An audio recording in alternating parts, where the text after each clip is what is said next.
मैं संक्षेप में एक बात जोड़ूंगा। 3 दशक से ज्यादा हो गए जब मैंने सीबीएसई से बोर्ड की परीक्षा दी थी।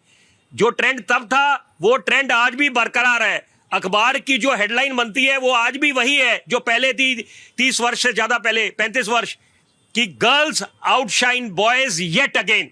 तो अपने आप में आप समझ सकते हैं इसके क्या मायने हैं कि इसका मतलब है कि जब हमारी बेटियों की उनका जो प्रदर्शन रहता है, चाहे इम्तिहान की बात करें, चाहे राजनीति में बात करें, कॉर्पोरेट जगत में बात करें, जब वो अव्वल दर्जे का है तो उनको आप आगे क्यों नहीं लेके आते? ये एक बड़ा सवाल है पब्लिक की, लेकिन इस पर क्या बोलती है? महिलाओं की भागीदारी क्यों नहीं बढ़ पाती पॉलिटिक्स में?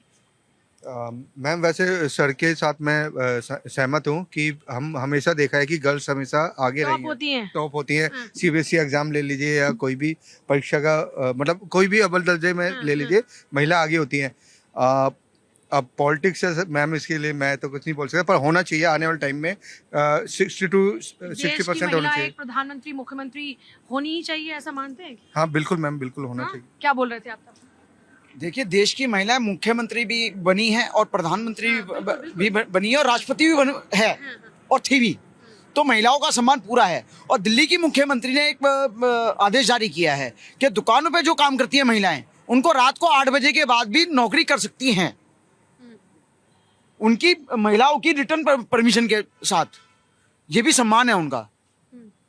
मतलब मैं समझी नहीं कि 8 बजे के बाद नौकरी कर सकती है, ये महिलाओं का सम्मान है कि जैसे बाकी सबको आजादी, 8 बजे के बाद महिलाओं को भी आजादी होनी चाहिए बाहर निकलने की। बिल्कुल आजादी होनी चाहिए, ये बहुत अच्छा है। जमीन से लेके अंतरिक्ष तक, खेल से लेके सेना तक, ज्ञान विज्ञान शिक्षा खेल में हमारी महिलाएं हमारे देश का नाम रोशन कर रही है। तो मैं चाहता हूँ तो बिहार में महिला चेहरा सीएम हो, मेरी दिली इच्छा है जी। और बहुत अच्छा महिलाओं के लिए है। पहले महिलाओं को ये नहीं कि उनको घर में बांध के कर दिया कि चौका आप करोगे घर का, उससे अलावा बहुत काम है। हर क्षेत्र में महिलाओं ने अपना परचम लहराया है और आगे भी लहराती रहेंगी। तो भी कौन सी पार्टी आपको लगता है कि महिलाओं के लिए काम करती हुई नजर आ रही है, या उनको सशक्त बनाने के लिए, उनको और एम्पावर करने के लिए ताकि वो और ज्यादा सक्रिय हो पॉलिटिक्स में इन एवरी वे? ये बीजेपी कर रही है जी। अभी तो पहले की सरकारों ने काम किया लेकिन उतना अच्छा नहीं किया कि महिलाएं खुलकर अपनी बात कह सकें और किसी पद पे जाएं। हर बार रोका टोकी नहीं कि 12 बज गए 10 बज गए, घर के बाहर क्या कर रही थी आप? ठीक है, सवाल तो आज भी है महिलाओं के सामने। हाँ बिल्कुल है। इस कुप्रथा को हमें मिटाना पड़ेगा, तभी हम आगे बढ़ सकते हैं महिलाओं को साथ लेके। सुरक्षा बहुत जरूरी है।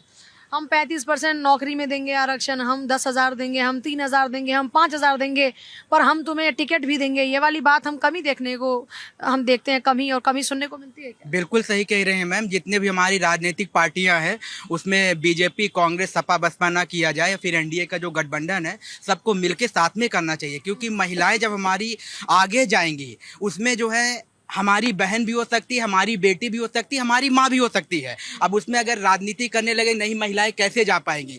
सोचा गया था, क्या कहते हैं कि यहाँ के रेखा गुप्ता के जब नाम आ गया था, अरे ये कैसे कर पाएंगी?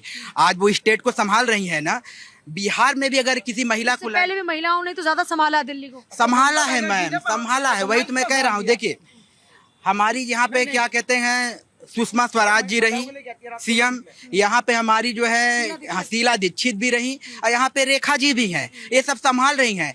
हर एक क्षेत्र में आप देख लीजिए, प्राइवेट सेक्टर हो, मेरे ऑफिस में शायद अगर मैं रेशियो निकालूंगा तो 50-50 नहीं कर, लेकिन 30 और 70 का रेशियो तो बड़े आराम से है। और हमारी कंपनी का लॉजिक ये है कि आने वाले टाइम पे हम इसको 50-50 का रेशियो रखेंगे। जब प्राइवेट ऑर्गेनाइजेशन कर सकती है तो इसमें सेंट्रल गवर्नमेंट को सोचना चाहिए, और सेंट्रल गवर्नमेंट जब इसको आगाह करेगी ना तो इक्वल हो जाएगा। हो सकता है कि यहाँ की महिलाएं अभी जैसे, अब जब हमारी महिलाएं पढ़ेंगी, अब चले जाइए किसी भी कॉम्ब में, किसी भी क्षेत्र में, इसमें ये लगता है कि क्वालिटी पर बात करते हैं, जो डिजर्विंग है वो आए, वो चाहे महिला हो चाहे पुरुष। हम जब ऐसे 50-50 की बात करते हैं तो पुरुषों को लगता है कि हमारे हकों पर आघात है कि भाई हम भी डिजर्विंग है, लेकिन फिर हमको बस हक नहीं मिल रहा क्योंकि बराबरी का मौका देना है। अभी भी कई क्षेत्र में मैम, अब चली जाएंगी आप किसी साइड में जो थोड़ा सा रूरल एरिया है, वहाँ पे ऐसी होती हैं कि हमारी महिलाएं प्राइवेट नौकरी नहीं करेंगी, 15,000 नौकरी ही नहीं करेंगी, घर कौन सा? नहीं नहीं, ऐसा या बिल्कुल सही आप कह रही हैं। कहती 15,000 20,000 की नौकरी, उनको भी अभी माइंड सेटअप है गवर्नमेंट अगर नौकरी मिलेगी तो करेंगे, प्राइवेट में नहीं जाएंगे। ये सोचना पड़ेगा। जब हमारी बहन बेटी की, राजनीति के बारे में महिलाएं क्या सोचती हैं आपके घर की? देखिए राजनीति के बारे में महिलाओं को जब आप आगे लाएंगे तो ऑटोमेटिक है। आपने सोचा था मैं न्यूज एंकर बनूंगी, नहीं, लेकिन आप आई, आज बेटर कर रही हैं। हमें लगता है अच्छे अच्छे न्यूज चैनल को आपने जो है क्या कहते हैं क्रॉस कर दिया होगा। तो जब आएंगे उनको चांस ही जाएगा तभी तो उभरेगा हमारा देश। अब उनको पीछे कर दीजिए, उभरेगा ही नहीं। फिर होगा कि यार तू रोटी बनाता रहे, गलत सोच है। उसमें हो सकता है, मैं अगेन कह रहा हूँ, किसी की बहन भी हो सकती है, किसी की बेटी हो सकती है, किसी की माँ भी हो सकती है। इसमें हम लोगों को खुलकर साथ देना चाहिए, चांस देना चाहिए हर क्षेत्र में, चाहे राजनीतिक पार्टी में हो, चाहे प्राइवेट सेक्टर में हो, चाहे गवर्नमेंट सेक्टर में हो, हर एक में उनको अभी भी महिलाएं जिताऊ उम्मीदवार नहीं लगती पॉलिटिकल पार्टी नहीं सही लगती है, होनी चाहिए मैम। महिला जिताऊ उम्मीदवार लगती है क्या? बिल्कुल क्यों नहीं लगती तो है। फिर इतना टिकट क्यों नहीं देते? वो तो राजनीति की, देखो मैम इस बारे में हम कुछ बोल सकते हो, अपनी अपनी पार्टी को मत है, लेकिन महिला लेकिन आप चाहते हैं कि महिलाओं को मिलनी चाहिए आगे बढ़ना चाहिए मैम। राजनीति में भी हर क्षेत्र में मैम, हर क्षेत्र में महिलाओं को मौका मिलना चाहिए। नहीं, बिल्कुल मिलना चाहिए। राजनीति के बारे में क्या सोचते हैं? महिलाएं राजनीति में कैसा करेंगी?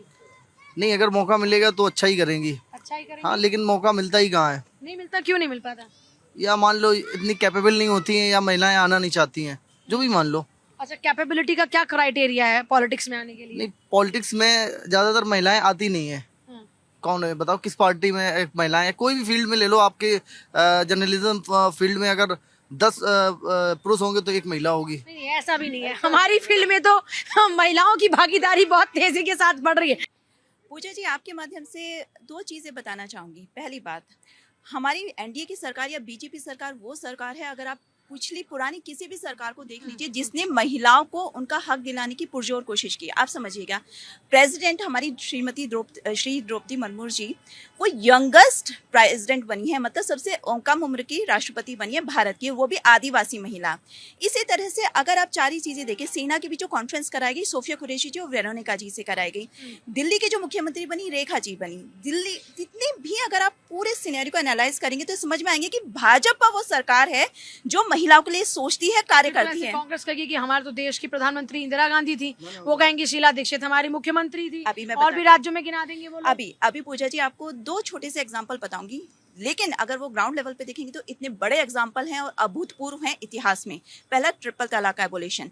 कभी आज तक किसी ने सोचा था उस महिलाओं के लिए, एक विशेष वर्ग की, कि वो किस सफरिंग से गुजर रही हैं? दूसरी बात, अगर आप रिजर्वेशन, और दूसरा रिजर्वेशन को भी चलो हम एक साइड में रख देते हैं, एक बहुत ही अच्छा अधिनियम अगर आपने सुना हो कि अगर किसी फीमेल पे कोई अटैक करता है और वो उसका मर्डर भी कर देती है, तो एक अध्यादेश संसद से पास किया गया कि फीमेल को जो एक्स्ट्रा प्रोटेक्शन देगा, कि उसे सहायता मिलेगी कि उसने आत्म बचाव में अगर किसी की हत्या कर दी है या अपने ऊपर से असॉल्ट का डर था, तो उसमें उसको पॉजिटिव क्रेडिट पॉइंट मिलेंगे कि हाँ उसका तो आत्मरक्षा में तो बचाव, ये तो हर किसी का अधिकार है। ये देखिएगा आप, अगर संसद से जितने भी बिल पास हुए हैं, मैं गौर से एनालाइज करें, लेकिन महिलाओं के प्रति ज्यादा सरकार की संवेदनाएं हैं। भारतीय जनता पार्टी वो सरकार है और हमारी मोदी जी का नेतृत्व वो नेतृत्व है जो, आप सोचिए, किसी ने टॉयलेट का सोचा था कि सुबह उठ के 5 बजे गांव में सारी लेडीज बेचारी गांव के लिए, खेतों के लिए निकल जाती है? किसी ने एक बार सोचा कि उस महिला की क्या संवेदना है, या क्या प्रॉब्लम वो बेचारी फेस करती है, कभी से लूज मोशन हो जाए? चलिए आपके चैनल के माध्यम से अगर डॉक्टर होने के नाते बोलूं,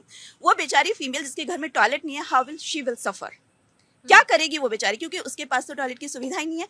दूसरी बात, जो चूल्हे पे रोटी बना रही है, उसके लिए किसने सोचा? हमारी सरकार ने सोचा। समझने की कोशिश ये करनी है कि हम सनातन संस्कृति में जो मातृ देवो भव, पितृ देवो भव, यत्र नास्ति पूजन्ते रमन्ते तत्र देवता पे भरोसा करने वाले लोग आखिर हम इतना डाउनग्रेड हो कैसे गए थे? कालांतर में जो हजारों साल तक हमने गुलामी या अपने अस्तित्व की लड़ाई मिली, तो उसकी वजह से भ्रूण हत्या जो हमारी संस्कृति का हिस्सा नहीं थी, पर्दा प्रथा जो हमारी संस्कृति का हिस्सा नहीं थी, फीमेल्स को दबा के रखना, उनको बाहर ना निकलने देना, शिक्षा के अधिकार से भी वंचित करना, ये हमारी संस्कृति के हिस्सा ही नहीं थे। लेकिन इतने नेगेटिव से पॉजिटिव की तरफ लाना, ये हमारी पार्टी और हमारी पार्टी की सोच है, नीति है, जो आप अब देख रहे हैं। हमारी वो पार्टी है जो लगातार सोचती है कि इन महिलाओं को अगर हम आगे लाएंगे तो हमारा देश और भी तेजी से आगे बढ़ेगा।